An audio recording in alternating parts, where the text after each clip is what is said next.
La desheredada de Benito Pérez Galdós es una de las novelas más descarnadas y reveladoras de su producción realista. Publicada en 1881, marca el inicio de sus novelas contemporáneas y nos introduce en el mundo de Isidora Rufete, una joven que vive atrapada entre la ilusión y la miseria. A lo largo de la historia, Galdós retrata con precisión la sociedad española de finales del siglo XIX, donde el linaje y las apariencias pesan más que la verdad. Isidora se aferra a la idea de pertenecer a una nobleza que nunca la reconoció, lo que la lleva a una serie de decisiones fatales que terminan por condenarla. Su viaje, lleno de engaños, desilusiones y una lucha desesperada por la supervivencia, es también una profunda crítica a los valores de su tiempo. Esta obra no solo es un retrato de la decadencia social y moral, sino también un testimonio de la brutalidad con la que la sociedad castiga los sueños de los que menos tienen. En este índice de 15 capítulos, exploraremos el ascenso y la caída de Isidora Rufete, una de las protagonistas más complejas y trágicas de Galdós. Capítulo 1. Los sueños de Isidora. Las sombras de la noche se deslizaban sobre los tejados de Madrid, pintando de penumbra las calles silenciosas donde la miseria dormía al amparo de la indiferencia. En un rincón de una humilde vivienda, una joven se acurrucaba junto a una lámpara mortecina, perdida en sus pensamientos. Isidora Rufete, con el ceño fruncido y la mirada fija en un punto invisible, dejaba volar su imaginación hacia tiempos gloriosos que solo existían en su mente. Desde pequeña, su tía Encarnación le había susurrado historias sobre la grandeza de su linaje. Le hablaba de una estirpe noble, de ilustres apellidos que alguna vez resonaron en los salones más distinguidos. Isidora se aferraba a esas palabras como un náufrago a una tabla en alta mar, convencida de que su sangre portaba un sello de distinción, aunque la realidad le mostrara otra cosa. Sus ropas raídas, el frío que se filtraba por las rendijas de la casa y el aroma a sopa aguada que su madre removía en la cocina no eran más que una ofensa a lo que ella consideraba su legítimo destino. En su mente, la miseria no era más que un accidente transitorio, un castigo impuesto por el destino que pronto se desvanecería. Algún día, estaba segura, el mundo le devolvería lo que le pertenecía. Caminaba por la ciudad con la frente alta, como si cada baldosa del suelo madrileño reconociera su paso distinguido. Observaba los carruajes pasar y en su fuero interno se decía que algún día ella descendería de uno de ellos, vestida con sedas y encajes, con la mirada altiva de quien ha recuperado su lugar en el mundo. Pero la realidad era implacable. La casa donde vivía con su madre y su hermano estaba al borde de la ruina. Su madre, enfermiza y resignada, parecía haberse entregado al destino sin más lucha que la de seguir respirando un día más. Su hermano, Mariano, era el retrato del abandono, un joven sin rumbo que se perdía entre tabernas y amistades dudosas. Isidora, sin embargo, se negaba a aceptar que ese era su sino. Las noches eran su refugio. Acostada en su lecho, cerraba los ojos y se imaginaba en un gran salón de espejos, rodeada de damas y caballeros que la reverenciaban. En esos sueños, no era una joven pobre de los arrabales, sino la descendiente de una gran familia, la hija de un linaje injustamente despojado de su herencia. A veces, en la penumbra de su habitación, se incorporaba y se miraba en el espejo roto que colgaba en la pared. Sus manos delgadas acariciaban su rostro como si buscara en él los rastros de su supuesta nobleza. No puede ser que el destino me haya negado lo que por derecho es mío, susurraba para sí misma. Así pasaban los días y las noches de Isidora, entre la crudeza de su presente y las fantasías de un futuro que creía escrito en su sangre. Su corazón latía con la certeza de que, tarde o temprano, su linaje la reclamaría. Lo que no sabía era que la vida no se doblega ante ilusiones, y que la caída desde las alturas de la fantasía es siempre la más dolorosa. Capítulo 2. El engaño de la sangre azul. Las mañanas en casa de los Rufete transcurrían en la monotonía de la pobreza. El sol apenas despuntaba cuando Isidora se levantaba con una mezcla de resignación y esperanza. Cada día, la misma rutina. El sonido de la tos de su madre en el cuarto contiguo, el crujir del fuego consumiendo los últimos leños y el murmullo de la ciudad despertando más allá de las paredes que la contenían. Pero, a diferencia de los demás habitantes de la casa, ella no veía su situación como definitiva. No era una condena, sino una prueba, un mal sueño que pronto se disiparía. Mientras su madre, la vieja Rufete, hervía un caldo ralo en una olla desportillada, Isidora se sentaba junto a la ventana y dejaba que sus pensamientos volaran. Observaba a las mujeres pasar con sus canastos de pan, a los mozos gritando en los mercados, a los caballeros ataviados con sus capas elegantes y sombreros de fieltro. Envidiaba su mundo, ese que sentía suyo, pero que le era negado por el cruel azar de la vida. «Madre, ¿por qué hemos caído en tanta desgracia?», preguntó de pronto, con un deje de amargura. La anciana suspiró. Llevaba años escuchando las mismas quejas de su hija, los mismos lamentos teñidos de grandeza imaginaria. No le gustaba hablar del pasado, ni de aquel apellido que Isidora mencionaba con tanto fervor. ¿De qué servía recordar? Su presente era el hambre, la enfermedad, la lucha diaria por subsistir. No pienses en esas cosas, hija. La vida es lo que es. Uno tiene que conformarse con lo que le toca. Pero Isidora no podía conformarse. Se revolvía en su asiento, indignada ante la indiferencia de su madre. ¿Cómo podía aceptar la miseria sin más? ¿Cómo no sentir la injusticia en los huesos, en la sangre, en cada latido? No somos plebeyos, madre.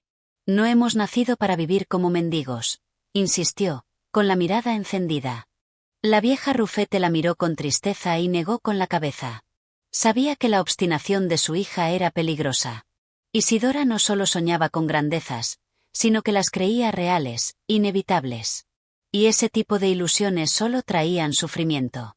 Pero la joven no estaba dispuesta a escuchar razones. Se alisó el delantal, se arregló los cabellos como pudo y salió a la calle con el porte altivo de quien se sabe superior.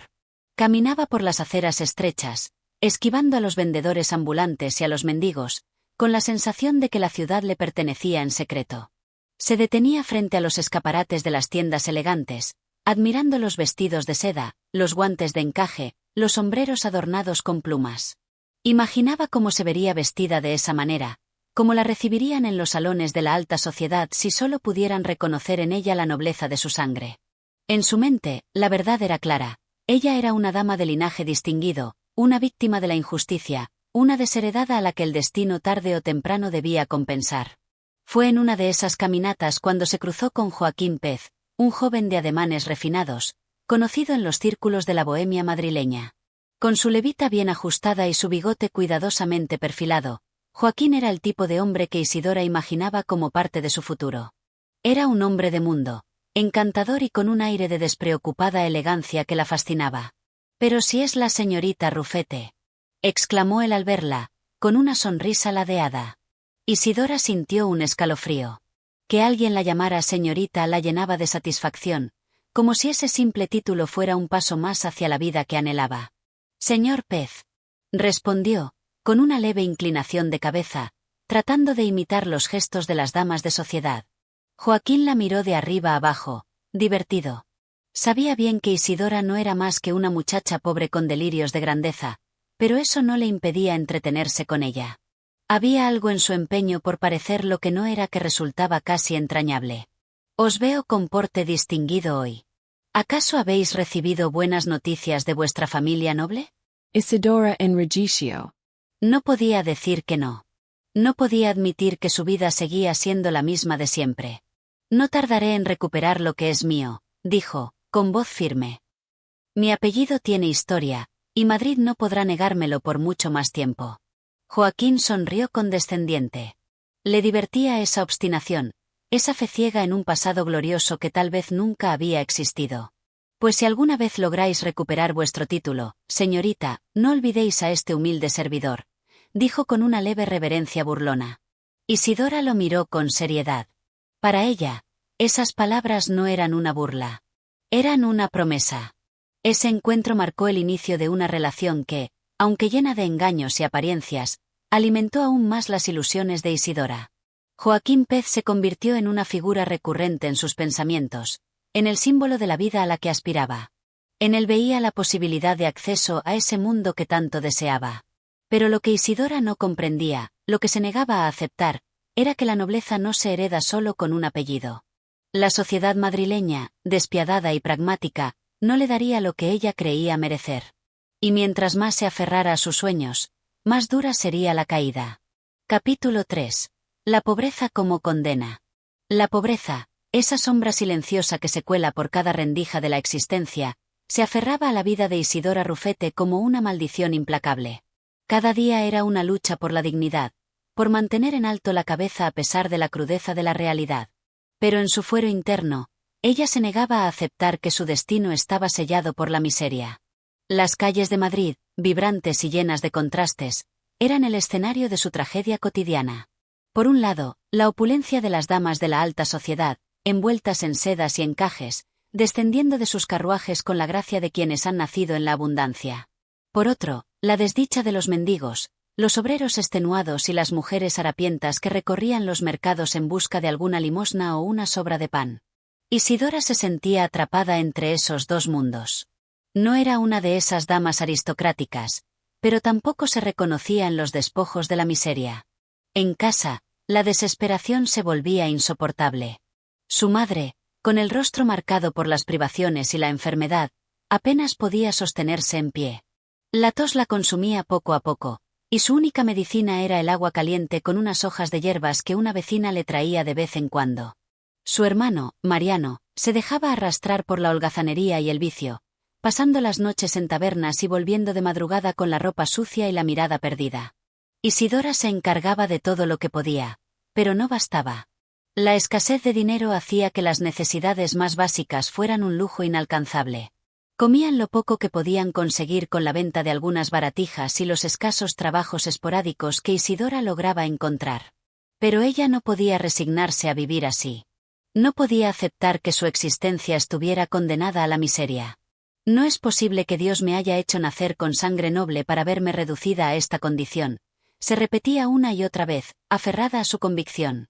Su tía Encarnación, aquella mujer de carácter áspero que la había criado con relatos sobre su supuesto linaje, era la única que reforzaba sus creencias.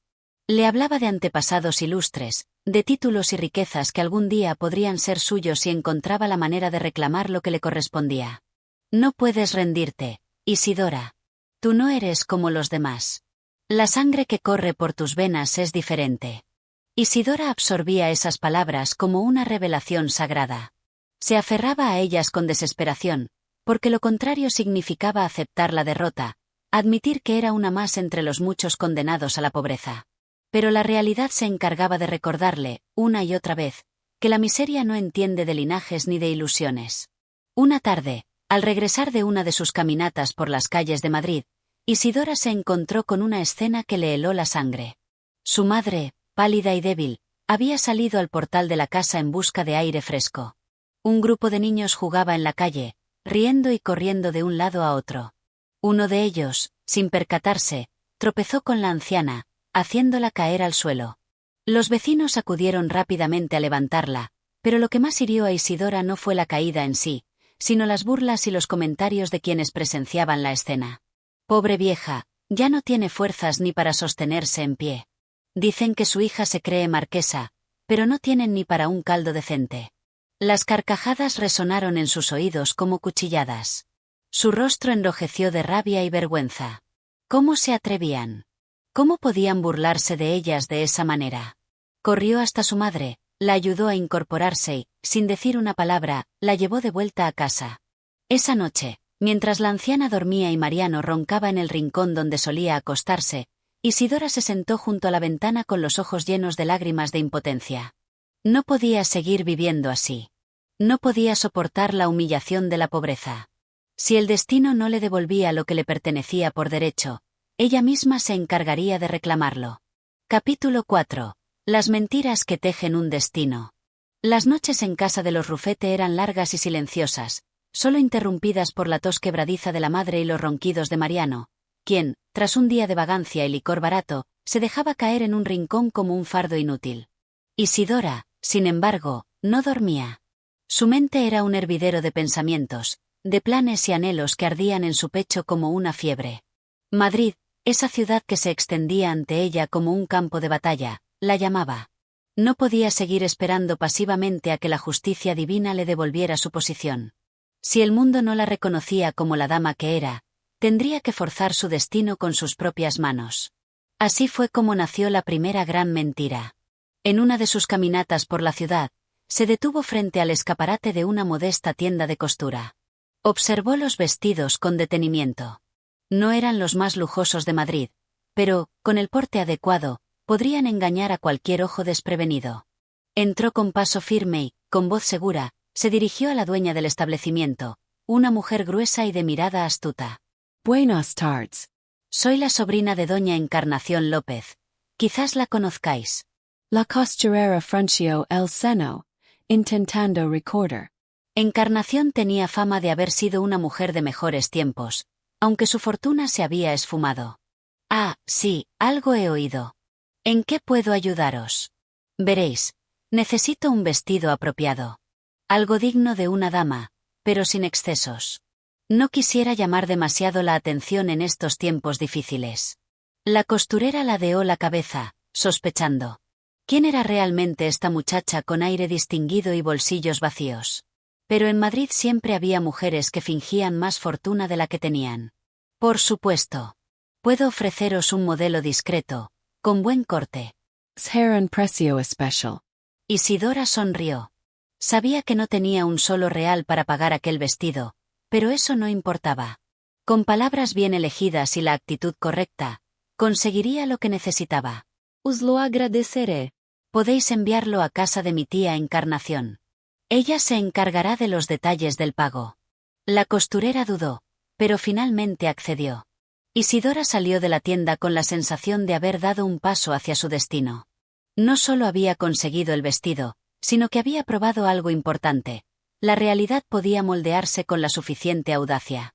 La primera fiesta. Con el vestido en su poder, el siguiente paso era encontrar el escenario adecuado para su transformación. Y la oportunidad no tardó en presentarse.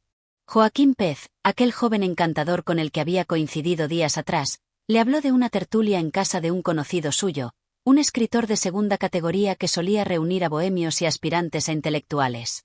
Será una reunión de mentes ilustradas, le dijo Joaquín con su sonrisa habitual. Pero también habrá damas y caballeros con cierta influencia. Tal vez os interesaría, sister. Isidora sintió que el destino la guiaba. Por supuesto. Me encantará conocer a personas de buen gusto. No tenía invitación, pero eso no era un obstáculo. Con su vestido nuevo y una actitud impecable, entró en la casa como si hubiera nacido para estar allí. Caminó con seguridad, saludó con elegancia y, en poco tiempo, comenzó a captar miradas. Joaquín la presentó como una dama de familia distinguida venida a menos, lo cual solo alimentó el misterio. Algunos hombres la miraban con curiosidad, algunas mujeres con recelo. Pero a Isidora no le importaba. Estaba dentro. Los salones iluminados con lámparas de aceite, el sonido de las conversaciones entremezcladas con la música de un piano lejano. Todo le parecía sacado de un sueño que al fin se hacía realidad. Se sentó con un grupo de jóvenes que debatían sobre literatura y política. Aunque no tenía el conocimiento profundo de aquellos temas, sí poseía una habilidad innata para hablar con convicción. No es la riqueza lo que define a una persona, dijo en un momento dado, sino la clase con la que se conduce en la vida. Aquellas palabras, pronunciadas con la gravedad de quien cree en su propio engaño, provocaron asentimientos y elogios. Isidora sintió como su máscara se volvía más real con cada conversación, con cada copa de vino que le servían como si fuera realmente una dama digna de aquella compañía. La noche avanzó entre risas y promesas vagas de futuros encuentros. Al despedirse, algunos caballeros se mostraron especialmente atentos con ella. Un hombre mayor, de bigote espeso y actitud paternal, le tomó la mano con gentileza. Señorita Rufete, vuestra presencia ha sido un soplo de aire fresco esta noche. Espero volver a veros pronto. Isidora sonrió con modestia, aunque por dentro ardía de satisfacción. Será un honor. Caminó de regreso a casa con el vestido cuidadosamente doblado en una bolsa, el corazón latiendo con fuerza y la certeza de que, por unas horas, había sido lo que siempre soñó, una dama entre damas, una figura digna de admiración. El precio de la ilusión. Sin embargo, la realidad la aguardaba en casa como un verdugo impaciente. Al abrir la puerta, encontró a su madre temblando en la cama, más débil que nunca. La fiebre la consumía, y Mariano estaba borracho en un rincón, murmurando incoherencias. ¿Dónde has estado? Preguntó la anciana con un hilo de voz. Isidora no respondió. Se sentó junto a ella y le tomó la mano fría. En ese momento, la ilusión de la velada se desvaneció como una burbuja de jabón. Se quedó en vela toda la noche, viendo cómo su madre respiraba con dificultad. En su mente, dos mundos se enfrentaban: el que había construido con mentiras y el que se negaba a desaparecer, el de la pobreza implacable que la perseguía sin descanso. Pero en su corazón, una idea ya estaba decidida. Había probado el sabor de la vida que quería. Y haría lo que fuera necesario para no volver a ser una paria. Capítulo 5. El arte del engaño. El amanecer encontró a Isidora aún despierta, con el vestido cuidadosamente guardado bajo su jergón, como si aquel pedazo de tela fuera la llave de su destino. Su madre dormía intranquila, sumida en una fiebre que la debilitaba cada día más. Mariano, aún borracho, roncaba en un rincón con la boca entreabierta y la expresión de quien ha olvidado sus propias desgracias.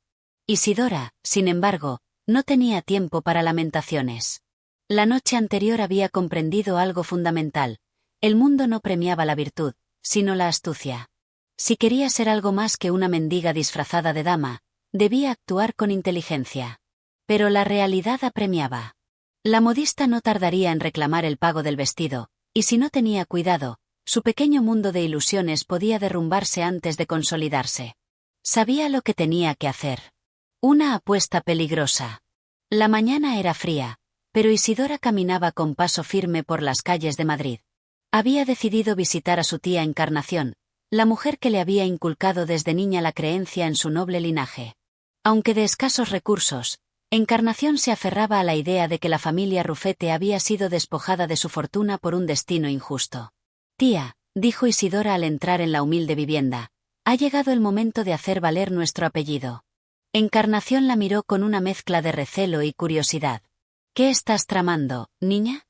«Lo que siempre me habéis dicho. Que no soy una cualquiera. Que pertenezco a una familia de abolengo». La anciana chasqueó la lengua y le sirvió un café aguado. «Eso es cierto. Pero en este mundo no basta con tener sangre noble. Se necesita dinero, y de eso no tenemos». Isidora sonrió con seguridad. «Aún no. Pero he comenzado a moverme en los círculos adecuados. Necesito apoyo, un pequeño empujón para consolidar mi posición». Encarnación la observó en silencio. No confiaba plenamente en las palabras de su sobrina, pero tampoco quería apagar la única llama de orgullo que aún le quedaba. «¿Y qué necesitas de mí?» «Solo respaldo. Cuando pregunten por mí, debéis afirmar sin dudar que pertenezco a una familia distinguida venida a menos. Nada más». Encarnación suspiró. «Si eso puede ayudarte, lo haré». Pero ten cuidado, Isidora. Jugar con la mentira es como jugar con el fuego. Una nueva identidad. Con el respaldo de su tía asegurado, Isidora se lanzó de lleno a la conquista de su nuevo mundo. El primer paso fue afianzar su relación con Joaquín Pez, aquel joven despreocupado y algo frívolo, pero con contactos en la sociedad madrileña. No era un hombre poderoso, pero sí un trampolín hacia círculos más influyentes. «Mi querida Isidora», le dijo él una tarde en la chocolatería de la calle del Príncipe, «os he conseguido una invitación a la tertulia del Marqués de Saldeoro. No todos tienen el privilegio de asistir». El corazón de Isidora latió con fuerza. Sabía que aquella era su gran oportunidad. «Será un honor», respondió con una sonrisa calculada. La familia Saldeoro siempre ha sido muy distinguida. Joaquín la observó con picardía. «Os manejáis con soltura en estos círculos. Casi parece que habéis nacido para ellos». Isidora sostuvo su mirada. «Tal vez porque así es». El joven rió, divertido, sin imaginar que Isidora no bromeaba. La tertulia del Marqués. Cuando llegó la noche de la tertulia, Isidora sintió que el destino le ponía a prueba. La casa del Marqués de Saldeoro, ubicada en una de las calles más aristocráticas de Madrid, brillaba con la luz de los candelabros y la opulencia de quienes no conocían la escasez. El salón estaba repleto de caballeros vestidos con elegancia y damas ataviadas con trajes de seda y encaje. Había políticos, escritores, militares retirados y nobles que hablaban con aire de superioridad. Al cruzar el umbral, Isidora respiró hondo y enderezó la espalda. No podía titubear.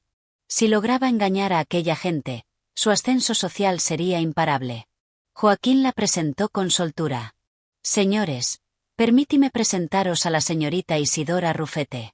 Una dama de familia noble que ha sufrido los caprichos del destino». Las miradas se clavaron en ella con curiosidad. «Los Rufete», preguntó un caballero de cabello canoso. Me suena ese apellido. Isidora sonrió con naturalidad. Es posible, caballero. Mi familia ha tenido mejores tiempos, pero el linaje no se pierde con la fortuna. El marqués de Saldeoro, un hombre de semblante severo y voz grave, la observó con interés. Decís bien, señorita Rufete. La nobleza no se mide en ducados, sino en sangre. Isidora supo en ese instante que había ganado. Un paso más allá. Durante la velada, conversó con intelectuales y aristócratas, deslizando frases ingeniosas y opiniones moderadas. Evitó hablar demasiado de su pasado, dejando que la imaginación de los presentes llenara los vacíos con suposiciones favorables. A medida que la noche avanzaba, su seguridad crecía. Incluso las damas, que al principio la miraban con suspicacia, comenzaron a aceptarla en sus círculos. Pero no todo fue sencillo. En un rincón del salón, un hombre la observaba con expresión analítica. Era Agustín Caballero, un abogado de mediana edad con fama de sagaz y desconfiado. Cuando la tertulia llegó a su fin, se acercó a ella con una sonrisa que no llegaba a sus ojos. Señorita Rufete, he escuchado hablar de vuestra familia, aunque nunca había tenido el placer de conoceros. Isidora sostuvo su mirada sin titubear. El placer es mío, caballero. Decime, ¿cuál era el título exacto de vuestro abuelo? Mi memoria me falla en estos temas genealógicos. Isidora sintió el primer golpe de peligro. Pero no podía flaquear. No poseía título nobiliario, pero era un hombre de gran prestigio en su época. Caballero entrecerró los ojos, evaluándola. Interesante. Espero que podamos seguir conversando en otra ocasión. Con una leve inclinación de cabeza, se alejó. Isidora supo que no era un hombre fácil de engañar. El precio del éxito. Al regresar a casa, Isidora sintió una euforia indescriptible. Había sido aceptada en el mundo que deseaba. Pero, a la vez, comprendió que estaba atrapada en su propia mentira. Cada paso que daba la obligaba a reforzar su historia, a mantener un equilibrio precario entre la verdad y la ficción. Y en aquel juego peligroso, un solo error podía hacerla caer. Pero no pensaba detenerse. Había probado el sabor del éxito, y haría lo que fuera necesario para mantenerlo. Capítulo 6. Sombra sobre el escenario. Isidora despertó con el cuerpo entumecido y la mente invadida por un torbellino de pensamientos. La noche anterior había sido su primer gran triunfo en la sociedad madrileña, pero la sospecha latente en la mirada de Agustín Caballero la inquietaba. Sabía que no podía confiarse. La mentira era una tela fina que podía rasgarse con el más leve roce de la verdad. El amanecer apenas despuntaba cuando se incorporó en su camastro, consciente de que el tiempo jugaba en su contra. Si quería cimentar su nueva identidad, debía moverse con rapidez. La sociedad era voluble. Hoy la aceptaba con sonrisas y halagos, pero mañana podía darle la espalda con el mismo entusiasmo con el que la había acogido. Se vistió con esmero, asegurándose de que su atuendo, aunque modesto, transmitiera dignidad. No podía permitirse un solo descuido. Con cada paso que daba en aquel mundo, el precio del engaño se encarecía. Un aliado inesperado. Decidida a fortalecer su posición, se dirigió a la casa de Joaquín Pez. Sabía que el joven, con su carácter frívolo y su inclinación por el lujo, podía serle útil. Lo encontró en su gabinete, rodeado de periódicos y con la pipa aún humeante entre los labios. Mi querido Joaquín, dijo Isidora con una sonrisa que ocultaba su ansiedad, ayer fue una noche memorable. Joaquín la miró con perezosa curiosidad y exhaló una bocanada de humo antes de responder. Sin duda, querida Isidora. Lograsteis impresionar a más de uno. Pero debo advertiros que ciertos caballeros son menos crédulos que otros. Isidora mantuvo la compostura. Os refres Agustín Caballero. Joaquín asintió. Es un hombre astuto. No se traga las historias con facilidad. Me preguntó sobre vos después de la tertulia. Isidora sintió un escalofrío recorrerle la espalda. ¿Y qué le dijisteis? Joaquín sonrió con picardía. Nada comprometida. Pero deberíais ser cuidadosa. Madrid es un teatro en el que todos actúan, pero algunos son mejores espectadores que otros. Isidora respiró hondo. Lo tendré en cuenta. Joaquín la observó un momento antes de inclinarse hacia ella con una expresión más seria de lo habitual. Os ayudaré, Isidora. No sé si sois quien decís ser, pero me entretenéis, y eso es más de lo que puedo decir de muchas damas de sociedad. Ella supo que aquel era un compromiso frágil, pero útil. Aprecio vuestra confianza, Joaquín. No os arrepentiréis. Entre bastidores. Mientras tanto, en otra parte de la ciudad, Agustín Caballero repasaba mentalmente la conversación que había tenido con Isidora. Algo en su historia no terminaba de encajar. Había conocido a muchas familias de la aristocracia y jamás había oído hablar de los Rufete en los términos en que ella los presentaba. Decidido a obtener respuestas, acudió a la hemeroteca. Allí, entre viejos documentos y archivos polvorientos, comenzó su búsqueda. Lo que encontró fue desconcertante. Había registros de la familia Rufete, sí, pero no como nobleza, sino como comerciantes arruinados. No había títulos, ni tierras, ni reconocimientos en la corte. Solo un linaje que se desvanecía en el olvido. Interesante, murmuró para sí. Cerró el periódico y se quedó pensativo. ¿Por qué una mujer como Isidora se esforzaba tanto en fingir un pasado que no tenía? ¿Cuál era su verdadera intención? Juegos de mentiras y verdades. Sin saber que su historia comenzaba a desmoronarse en manos de Agustín, Isidora se concentró en el siguiente paso de su plan. Si quería consolidar su lugar en la sociedad, necesitaba una aliada. Su mirada se posó en Milagros Becerra, una viuda rica y excéntrica que adoraba rodearse de jóvenes con espíritu audaz. Isidora la había observado en la tertulia, una mujer con gran influencia en la alta sociedad, y más importante aún, con una inclinación por las causas románticas y los dramas humanos. Esa misma tarde, Isidora hizo lo posible por coincidir con ella en una confitería de renombre. Se acercó con la expresión calculada de quien anhela confidencias. «Doña Milagros, qué dicha encontraros aquí». La mujer la miró con curiosidad y sonrió. «Isidora, querida, anoche causasteis sensación. Todos hablaban de vos». Isidora suspiró con fingida melancolía. «Ojalá todo fuera tan fácil como parece». Milagros inclinó la cabeza con interés. Os sucede algo. La vida no es sencilla para una dama sin fortuna. Mi familia fue injustamente despojada de su herencia, pero no quiero hablar de ello. No deseo que se me vea como una víctima. Milagros frunció los labios. Oh, querida, sois una mujer valiente. No os preocupéis. La vida siempre encuentra la manera de recompensar a los que luchan. Isidora bajó la mirada con modestia.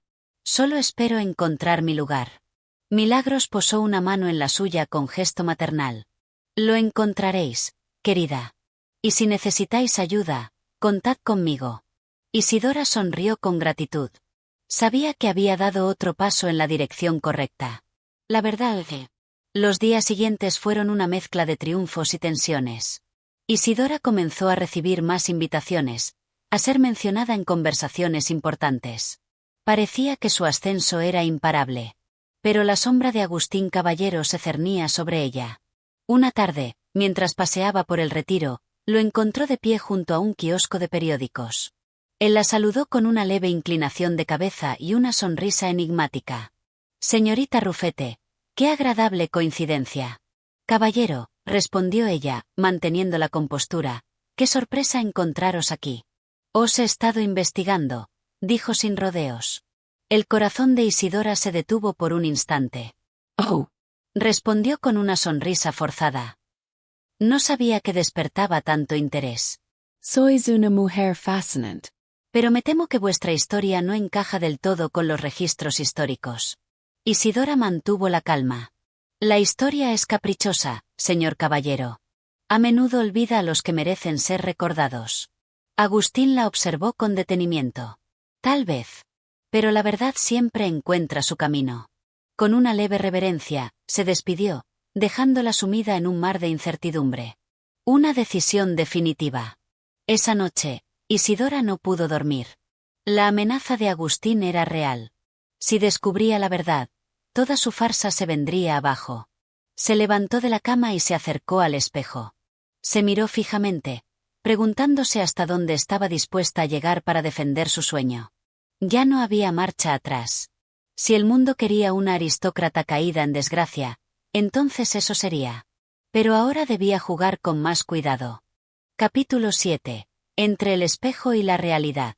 El viento soplaba con una melancolía particular aquella mañana en Madrid. Isidora Rufete, envuelta en su mejor capa, caminaba con pasos firmes por las calles empedradas que conducían a la casa de Milagros Becerra. La noche anterior apenas había dormido. La conversación con Agustín Caballero no dejaba de resonar en su mente como un eco inquebrantable. Él la había investigado.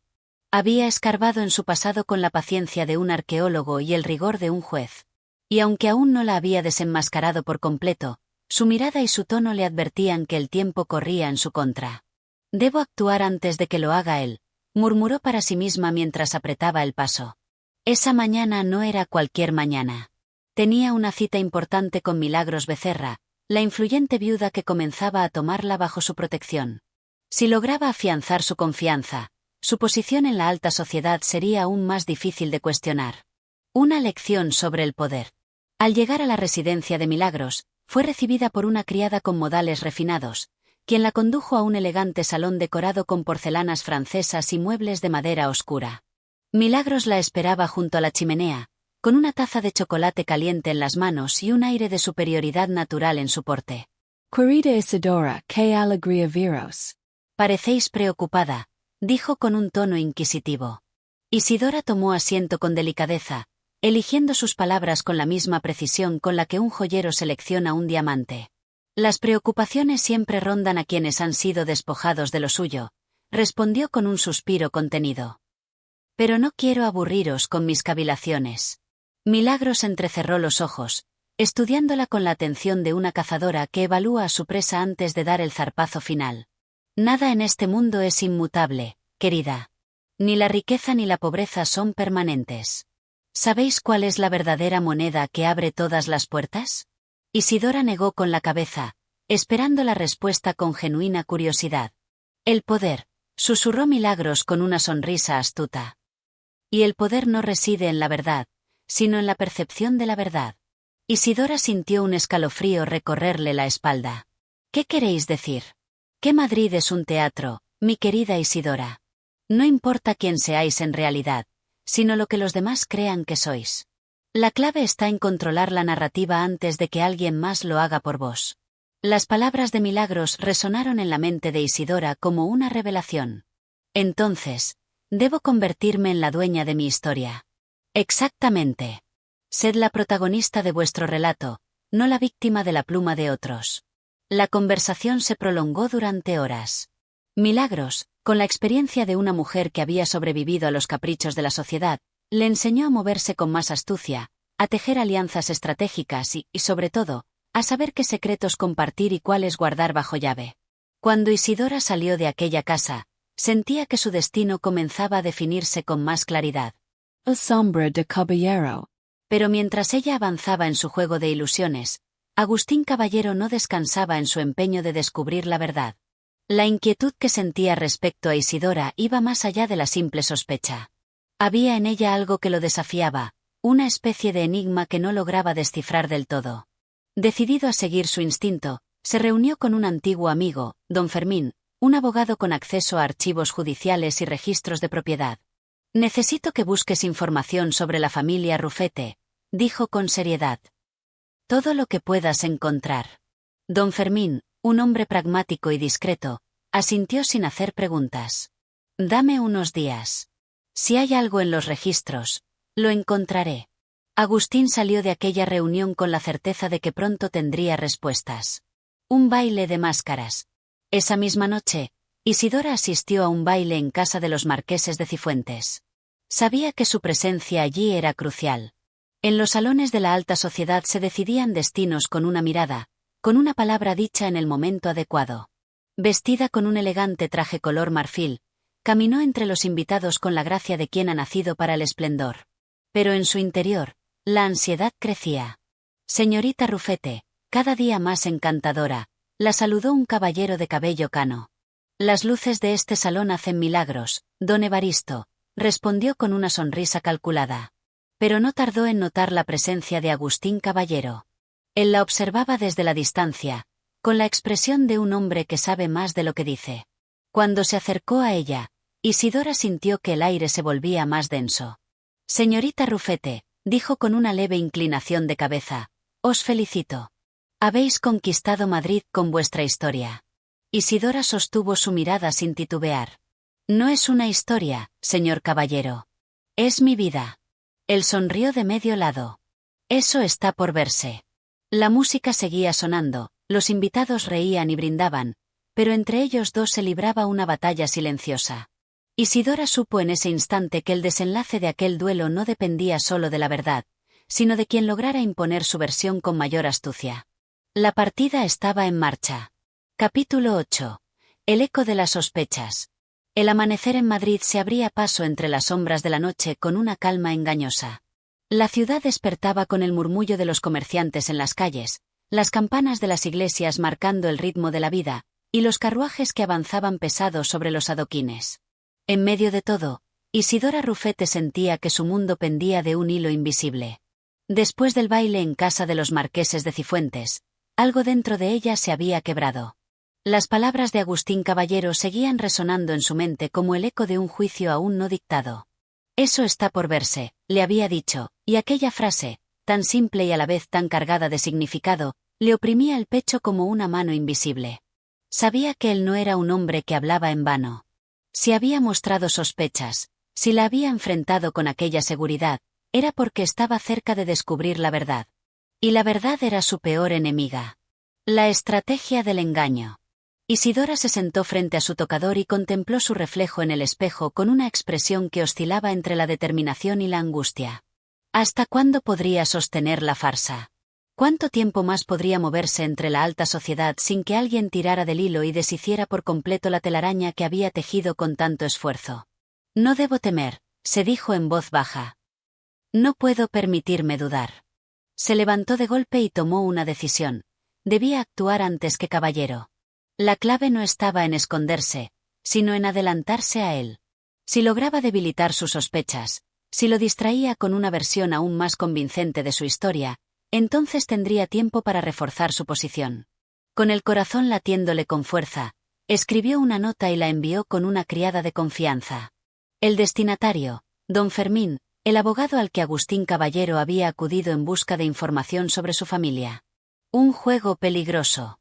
El despacho de don Fermín era un lugar austero, con estanterías llenas de legajos y un escritorio cubierto de documentos. Cuando la criada llegó con la misiva de Isidora, el abogado la tomó con cierta curiosidad y la abrió con manos expertas. Señor, deseo hablar con vos acerca de un asunto de la más alta importancia. Ruego vuestra discreción. Podéis encontrarme esta tarde en la confitería de la calle de Alcalá. Don Fermín arqueó una ceja. Sabía quién era Isidora Rufete, y sabía también que Agustín Caballero lo había visitado recientemente con preguntas sobre su linaje. Aquello despertó en él una mezcla de interés y desconfianza. Sin embargo, su experiencia le dictaba que la mejor forma de conocer la verdad era permitir que los secretos se revelaran por sí mismos. Así que acudió a la cita. Cuando llegó a la confitería, Isidora ya lo esperaba en una mesa apartada, con una taza de chocolate humeante entre las manos. Su expresión era serena, pero sus ojos reflejaban la tensión de quien se juega demasiado en una sola conversación. Señorita Rufete, es un placer, saludó don Fermín con cortesía, tomando asiento frente a ella. El placer es mío, don Fermín. Sé que sois un hombre de leyes y, por tanto, un hombre de justicia. Intento serlo, respondió él con neutralidad. Isidora se inclinó ligeramente hacia adelante. Me he enterado de que Agustín Caballero ha acudido a vos con preguntas sobre mi familia. Don Fermín la observó con atención. Es cierto. Quiere conocer vuestra historia. ¿Y qué le habéis dicho? Aún nada. Estoy en proceso de búsqueda.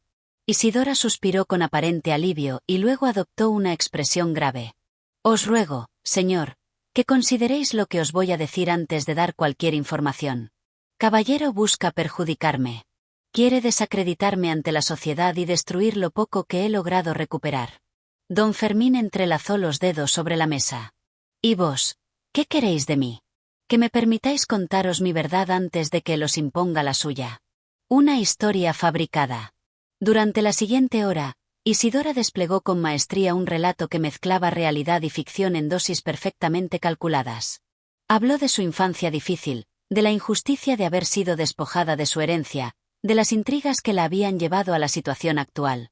Pero también adornó su historia con detalles que despertaban compasión y simpatía, y que al mismo tiempo sembraban dudas sobre la integridad de Agustín Caballero. Don Fermín la escuchó en silencio, evaluando cada palabra, cada gesto. No era un hombre ingenuo. Sabía que en la alta sociedad las verdades eran maleables y que muchas veces la justicia dependía más de la astucia que de los hechos. Cuando Isidora terminó, el abogado se llevó una mano al mentón y la observó con detenimiento. Señorita Rufete, sois una mujer elocuente. Solo soy una mujer que lucha por lo que le pertenece, respondió ella con un deje de tristeza en la voz.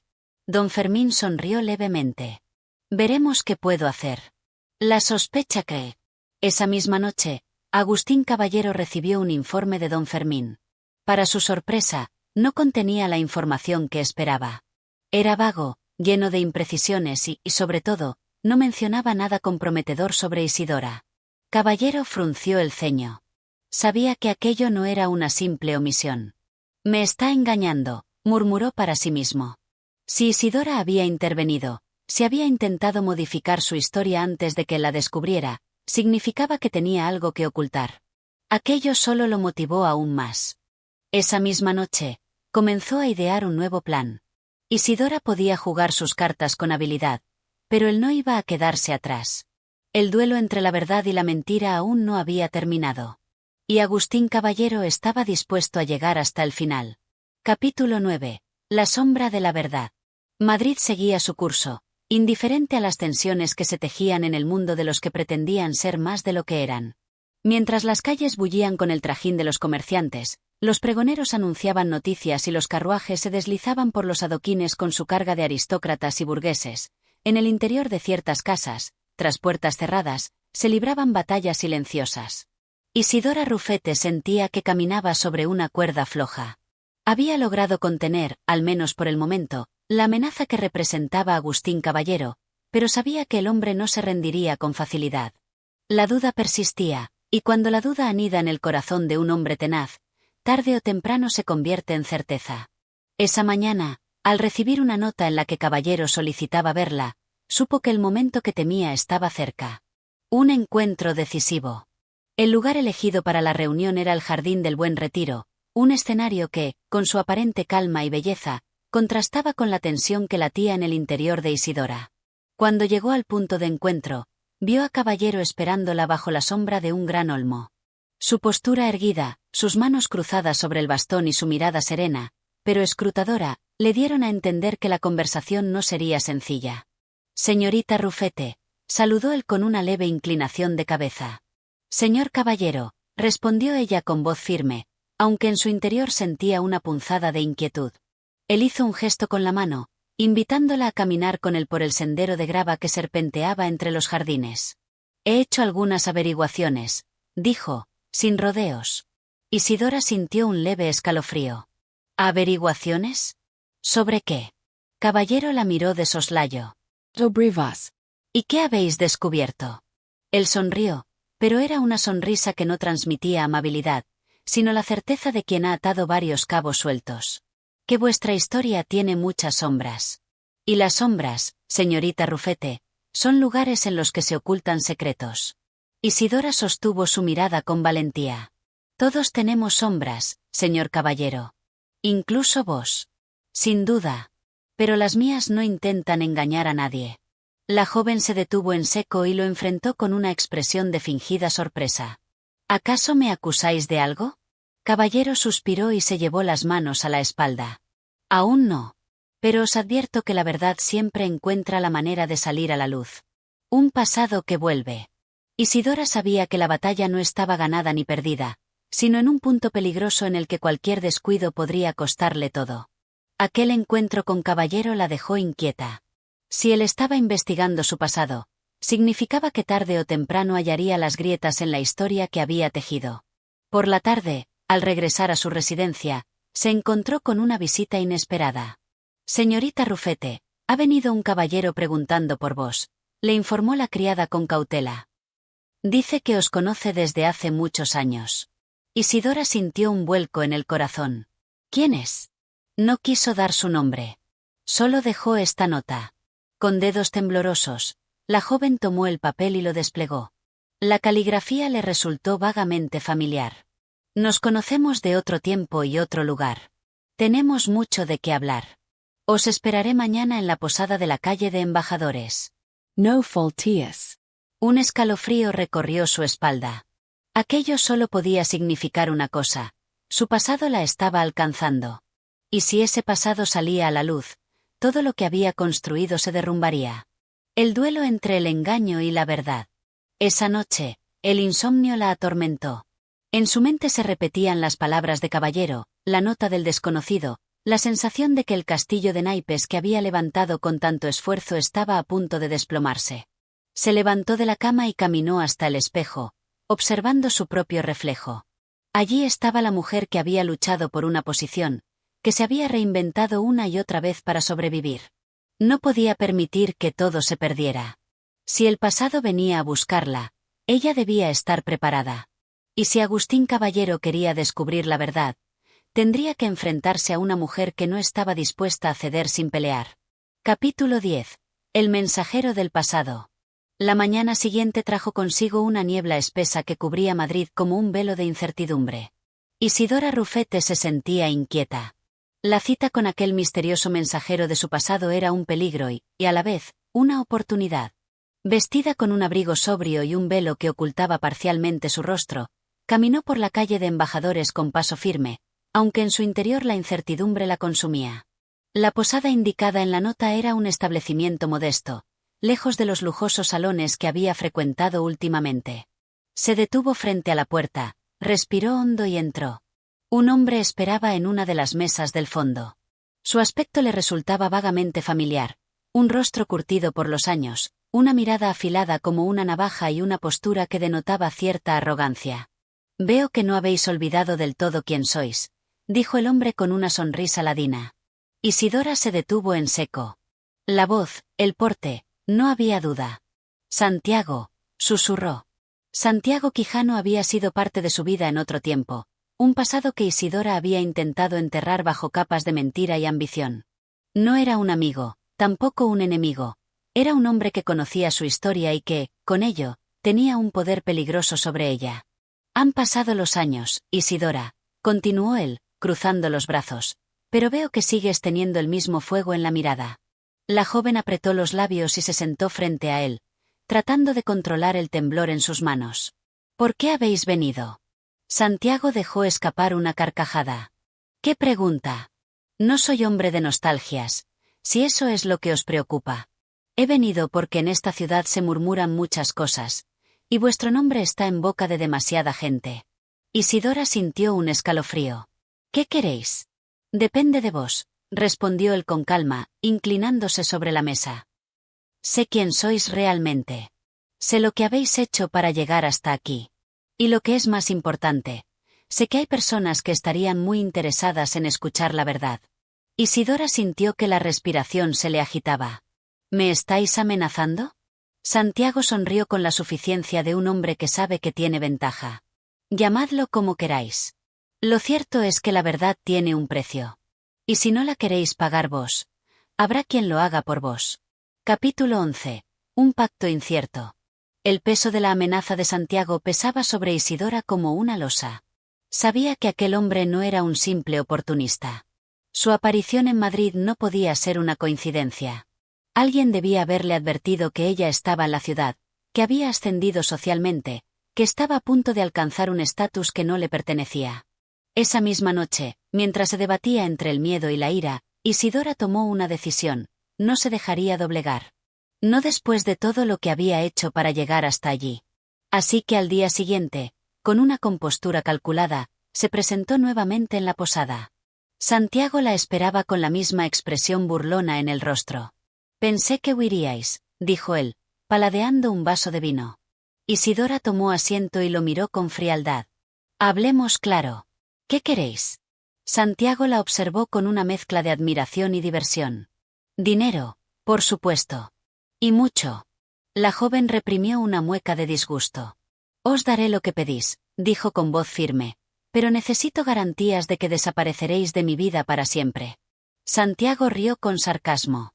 «Las garantías en este mundo son muy frágiles», querida Isidora. Pero si el pago es bueno, prometo no molestaros más. Ella lo fulminó con la mirada. No me hagáis arrepentirme de esto. Capítulo 12. El acoso de Caballero. Mientras Isidora lidiaba con la amenaza de Santiago, Agustín Caballero continuaba su investigación. Sabía que algo no encajaba en la historia de la joven. Había visitado archivos, hablado con personas del pasado de Isidora y, poco a poco, el velo de misterio comenzaba a rasgarse. Un día, mientras paseaba por el Retiro, se encontró con la marquesa de Aransís, una dama de alta sociedad con lengua afilada y ojos perspicaces. «Caballero, ¿habéis oído los rumores sobre esa joven Rufete?», le dijo con aire conspirador. Agustín arqueó una ceja. «Contadme, marquesa». Ella se inclinó hacia él con picardía. «Dicen que su linaje no es tan noble como asegura. Que su historia está llena de sombras y que su pasado no resiste un examen minucioso». Caballero sintió que su sospecha se afianzaba. «¿Y quién dice tales cosas?». La marquesa sonrió. «Las lenguas en Madrid son muchas, querido amigo. Pero si algo he aprendido es que cuando el río suena, agua lleva». Aquella conversación solo reforzó la determinación de Caballero. Isidora Rufete ocultaba algo y él no descansaría hasta descubrirlo. Lo que ninguno de los dos sabía era que el juego estaba por volverse aún más peligroso.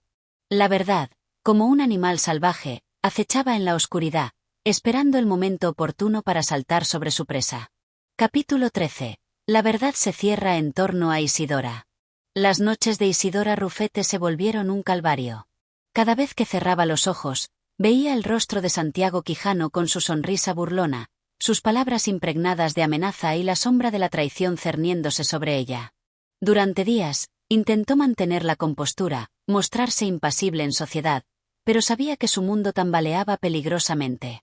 El dinero que Santiago exigía no era poca cosa. Isidora, a pesar de su habilidad para deslizarse en los círculos de la alta sociedad, no tenía una fortuna real. Su riqueza era un espejismo sostenido por el prestigio y la apariencia. No podía pagarle sin arriesgar su posición. Mientras tanto, Agustín Caballero seguía acercándose. Su investigación había dado frutos. Había encontrado testigos de la infancia de Isidora, personas que recordaban a aquella niña sin noble cuna, la hija de un hombre vencido por la miseria. Caballero estaba convencido. Isidora no era quien decía ser. El descubrimiento de Caballero. Una mañana, el destino quiso que Agustín Caballero encontrara la pieza final del rompecabezas. En una fonda del barrio de Lavapiés, un anciano de rostro ajado y manos temblorosas le habló de un tal Mariano Rufete. Era un hombre desgraciado, eso sí. Pero tenía una hija, muchacha lista, aunque con mucho enredo en la cabeza. Decía que algún día sería rica, que el mundo le debía algo. Caballero sintió un escalofrío. ¿Y qué fue de esa niña?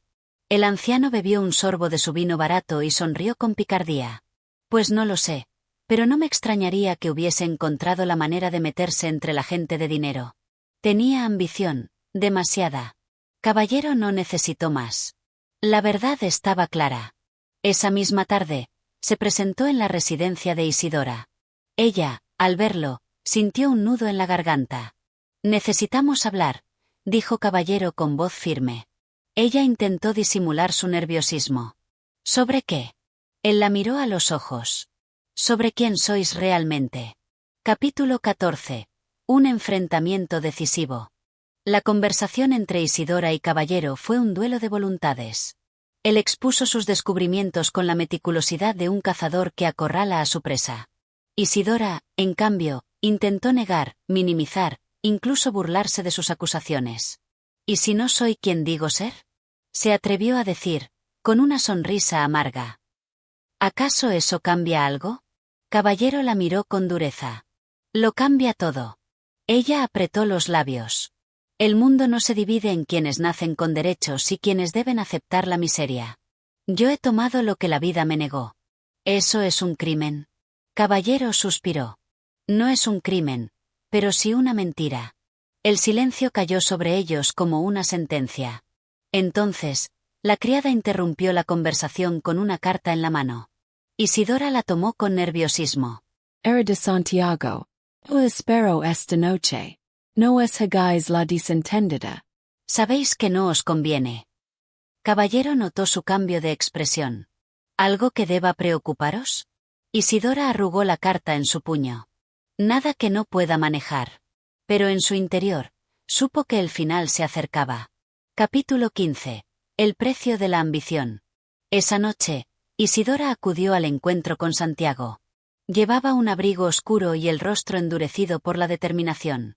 Al llegar a la posada de embajadores, encontró al hombre esperándola con una copa de vino en la mano y una sonrisa arrogante. Sabía que vendríais, dijo con suficiencia. Ella se sentó frente a él, sin rodeos. Escuchadme bien, Santiago. Os der nada. Él alzó una ceja. Os através dessa fiarm. No tengo otra opción. Santiago la observó por un momento y luego soltó una carcajada. Os respeto, Isidora. Sois valiente, pero también ingenua. Si pensáis que podéis deshaceros de mí sin pagar el precio, os equivocáis. Isidora lo miró con frialdad. El precio lo pagaremos los dos, Santiago. Si habláis, me arrastraréis con vos, pero también os hundiréis. El hombre entrecerró los ojos. ¿Eso creéis? Lo sé. Hubo un largo silencio. Santiago la estudió y, finalmente, sonrió de lado. Sois una jugadora peligrosa, Isidora Rufete. Tal vez, después de todo, el mundo os pertenezca. Se levantó de la mesa y se alejó sin decir más. Isidora sintió que el peso de la amenaza se aligeraba, pero no desaparecía. Al día siguiente, Agustín Caballero también tomó una decisión. No revelaría lo que sabía, pero tampoco la ayudaría. Isidora estaba sola. Y en un mundo que no perdonaba a los desheredados que osaban desafiarlo, eso era una sentencia. Así concluye la historia de Isidora Rufete, una mujer que desafió su destino con ambición y valentía, pero también con el peso de sus propias mentiras. ¿Triunfó realmente o solo postergó su caída? Si disfrutaste esta narración y quieres más historias apasionantes, suscríbete al canal, dale like y comparte para apoyar este proyecto. Nos vemos en el próximo audiolibro.